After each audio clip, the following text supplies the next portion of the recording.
Hey everyone, this is lucas.nieto with First World Missionary. Thanks so much for clicking that play button. I hope that you all enjoy. Thanks for joining us on this channel. Hopefully you can subscribe, that'd be great. So I was recently watching some NCAA basketball.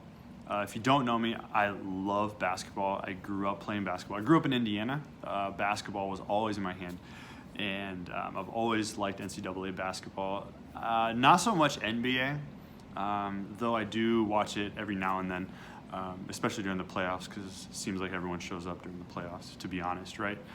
So I was recently watching a couple of games.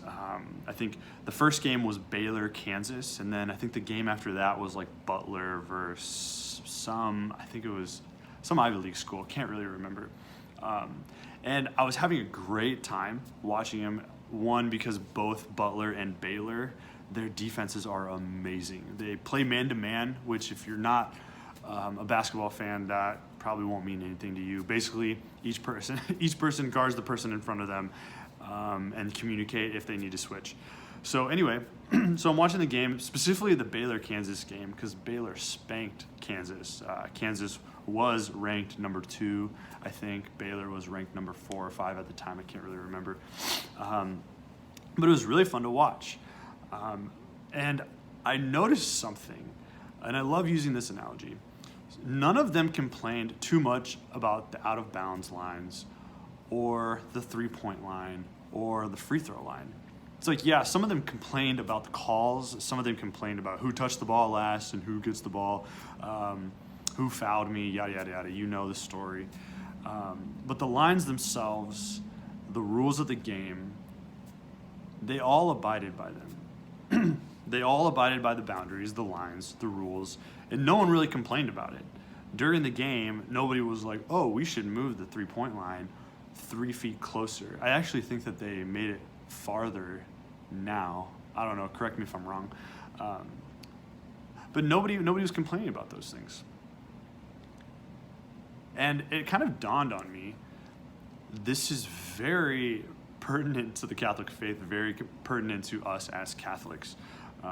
Especially growing up in a Catholic household myself, even in going through high school and into college, there wasn't always a ton of pushback against me. But one thing that always came up was, wow, Christianity in general is just a bunch of rules that you have to trust with blind faith. And, you know, I'm sitting here watching this game, and I'm like, these rules, these boundaries, everyone's playing within them, but there's so much freedom. Like the Baylor basketball team played with such energy, amazing precision. And it's funny because they're not even like the biggest NCAA team like in the whole NCAA men's Division I basketball. They're actually like decently small, like they're big guys. They're not as tall as other teams. But I think currently they're number 1. But they played with amazing freedom. And their defense was amazingly fundamental. They were disciplined, they knew the rules of the game, and they abided by them. And it was fun as hell to watch, to be honest with you, because these were amazing young guys playing within a game, within rules. And that's a lot like, you know, as a Catholic, that's a lot how I see the faith. When we're giving these rules, these things to live by, it's not to hinder us, but it's to make us feel fully alive in Jesus Christ, in his Catholic Church. And I was thinking about this. I'm like, yeah, a lot of, you know, when we think about all these rules and all these guidelines, you know, that's a lot of what really my work as a focused missionary on college campus looks like. You know, showing the students the freedom that these rules allow us, because living is an art. It's kind of like there's an art of living well. You know, we want to be in accord with our end. We all have a purpose. That purpose is being in heaven with our Heavenly Father, coming to be a saint, to be holy, to be good, pure, and to bring others to know that goodness. And since becoming a focused missionary, studying the faith, teaching, witnessing it, you know, I've seen students can live amazingly beautiful lives in accordance with God's plan when they know these bounds, when they know the rules, the teachings of the church, and live it with freedom. And I wanted to take some time to just share a little bit with you, a little bit what I do on campus. Hopefully, most of you watching are those that financially support my family and I, and support our work on college campuses. So I hope that these videos can just show you just a little glimpse of what's been going on. Now, I have to reference this book because it was written by our founder, Curtis Martin. It's called Making Missionary Disciples. I'll put a link in the comment or in the description section. I don't have a copy with me, unfortunately. Kudos to me, I forget a prop. But that's ultimately what we're here to do. And there's 3 habits, overarching habits, that we're seeking to teach these students on campus. First habit being divine intimacy. So we do that through prayer, through the sacraments, confession, reception of the Holy Eucharist, which for those non-Catholics watching, we believe to be the holy body and blood of our Lord Jesus Christ. And, forming ourselves in the faith, knowing more about Jesus. The second habit is authentic friendship, living in authentic friendship with those next to us, those that share the faith with us, that are kind of in the same Catholic community, but also those that lie kind of outside the wire, outside of our church communities, those that the students might be interacting on a more daily basis in the classes, who might be anything from atheists to Jewish. Authentic friendship. And the third habit that we would say within Focus is clarity, conviction of spiritual multiplication, or reaching the world for Jesus Christ. Knowing that our lives are meant to be fruitful, our lives are meant to bear fruit in other people. But none of these habits stand alone. None of these habits do we focus on just all the time, or alone, I should say. They're all 3 happening at the same time, because if we're not praying, we're probably not living in authentic friendship with people, therefore not bringing more people to Jesus Christ and to say yes to the gospel and give their life over to him. And ultimately, if we're trying to make disciples on campus, bring people to know Jesus, and we don't have a prayer life, what good is that? We can't give what we don't have. And if we're not trying to be saints, how the heck are we supposed to make saints? So those are kind of the 3 habits that we're looking to instill on campuses. Here at University of Wisconsin-Madison, we work with the Newman Center, St. Paul's Catholic Center. I'll also put a link to their website because it's an amazing place. I'm actually looking at it. It's right across the street here. But we have a brand new building. It's a chapel and Catholic center. And it's just incredible, the kind of people, the kind of students that come there, very, bright-eyed and ready to learn kind of students. We have 3 Catholic priests here on campus that really love working with young adults, because this is a very pivotal point in their life, a very pivotal point where they're given the freedom to do whatever they will, right? Most of us can relate. I can relate. When you leave home and you're given just so much time and maybe resources, depending on your situation, so much time and energy to do a bunch of other stuff that you're in charge of your own laundry, you're in charge of your own food if you don't have a meal card. And so that's what Focus seeks to do. We're planted in this strategic place where most people lose the faith. And those are the 3 habits we're looking to instill in the students. And I'd love to share just a quick story of a student that I recently met. For just confidentiality, I'll probably always change the names of students just because I don't, I want to respect their privacy, and I don't want to be weird about it because I don't want you guys texting them or anything. I don't think you would. But anyway, me and my teammate Alexis, we met this student, and we'll just call him Michael. His name is Michael. He's a sophomore. He's from the East Coast. I think he's studying neuroscience here. Really cool kid. He was really open to talking. Every Tuesday morning, we go out onto campus and try and meet different students and kind of ask them about their faith life and where they're coming from, and to try to invite them to something around the Catholic Center, whether it's a dinner or an event. And so we're talking to Michael, and this guy, he's just so open to conversation, and he actually was raised atheist. He grew up atheist, But he's always been interested in Christianity. His neighbor was very Christian, not Catholic, and so he's always had that I don't know, that desire to know more about the scriptures. Never really acted on it, but he's currently reading really good Christian literature, particularly Dostoevsky's Brothers Karamazov. I think he was a Russian Orthodox guy, but I don't know. His book, I think, is considered a classic. He's read a lot of J.R.R. Tolkien, a little bit of C.S. Lewis here and there. But this guy, I mean, he's pursuing truth.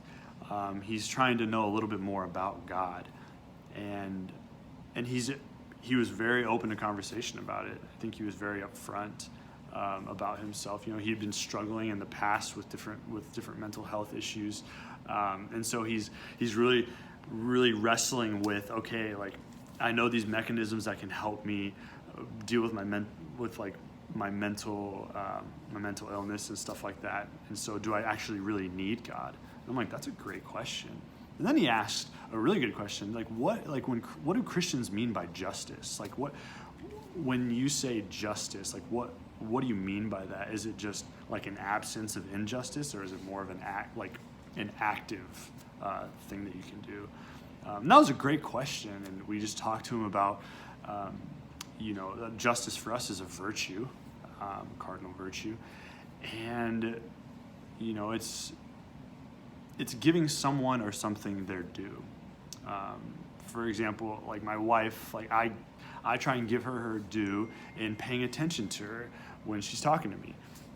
Sometimes I might not feel like it, but I have to, out of justice for her, out of love for her, like I do that. And there's also, we talked to him a little bit about secular justice and divine justice. But anyway, that just goes to show, like, the students are hungry. College students are searching for something more, even if they're looking for it in the wrong places. Guys like this guy named Michael, and it was great because, like, I got his number and I was like, hey dude, I would love to read this book with you. Actually, this has been a book that has kind of been on my reading list for a very, very long time. It's really good literature. I'm trying to get into fiction because I just, like, fiction sometimes for me just is kind of cringy. I'm like, okay, I gotta, like, put myself in the story, blah blah blah. But this is a great opportunity for me to, like, finally pull the trigger on that and kind of just, accompany him and just see what his thoughts are and hopefully befriend him and, just show him what the Catholic faith is like. Show him that there actually is joy in knowing Jesus Christ, in receiving him in the Eucharist, in committing your whole self to him and his mission. So that's, like, one small story of kind of that just happened a few days ago on Tuesday. But we're hoping to have more of those encounters while we're on campus. Bible studies are starting up now, which is exciting, trying to get all of our student leaders to get them up and going. We've already been getting requests for people to join Bible studies. This coming Sunday, here in a couple of days, some of our student leaders are going to be talking to students after Mass, kind of getting to know them and inviting them into Bible studies or to, like, our large group events on Thursday nights. So that's just really exciting. That encounter with Michael on Tuesday really, I felt more like a missionary than I have in a decent time.